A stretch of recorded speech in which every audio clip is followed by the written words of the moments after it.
कि जब हम छोटे होते थे तो हमारे पेरेंट्स जो है उनको ये इस तरह के गाने सुनने का शौक़ था, स्पेशली नुसरत फ़तेह अली खान साहब को सुनते थे, नूरजहां को सुनते थे और इस तरह के हमारे जितने भी लेजेंडरी सिंगर्स हैं तो उनको हमारे जो पेरेंट्स सुन रहे होते थे। तो मुझे याद है कि मैं सुनते हुए मुझे ना सुन के होता था, मैं कहती यार आप कितने बोरिंग गाने सुनते हैं यार, मतलब मुझे डिप्रेशन हो रहा है सुन के। एंड लिटरली ऐसे ही होता था क्योंकि हम उस टाइम इतने छोटे होते थे लाइक स्कूल के, हमने कभी लाइक डिप्रेशन से रिलेटेड चीज़ें जैसे कि लाइफ में किसी का चले जाना,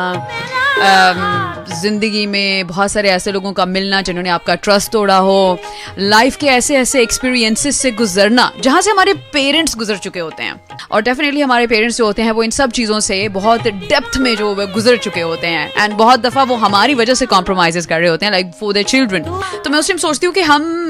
क्योंकि उन सारे सिनेरियोज से गुजरे नहीं होते हैं और हमारे लिए जो होता है हमारे पेरेंट्स ने सब कुछ मैनेज करना है, all the responsibilities go to our parents, right. And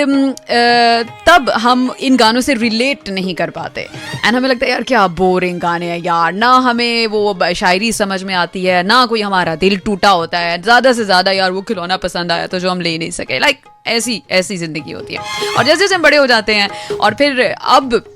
एक लाइफ में आपके एक टाइम आता है when you married, you have kids, of course life आगे चल पड़ी, बहुत आगे चल पड़ी, and then a moment come when you actually lose one of your parents. Of course I've gone through this. So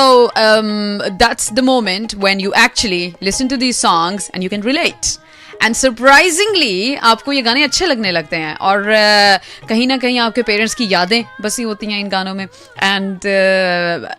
मतलब जब आप सोचते हैं कि आपके पेरेंट्स जो हैं वो गाने सुनते होंगे ऐसे, जैसे कि अभी मैंने गाना चलाया तो मेरे माइंड में मेरे ही पेरेंट्स आ रहे हैं क्योंकि एक वाइब है ना, यानी एक वो वक्त जब हमारे एक सीन माइंड में घूम जाता है कि हमारे वालिदैन बैठे ये गाने सुन रहे हैं, हम वहाँ ये कर रहे थे वो कर रहे थे, हम उस टाइम ये सोचते थे वो सोचते थे, तो एक पूरा सीन जो है आपकी आंखों के सामने घूम जाता है। So this is how you can relate to these songs। और इसी तरह से जब हमारे वालिदैन ये गाने सुनते हैं उनके ज़हन में उनकी ज़िंदगी घूम जाती है।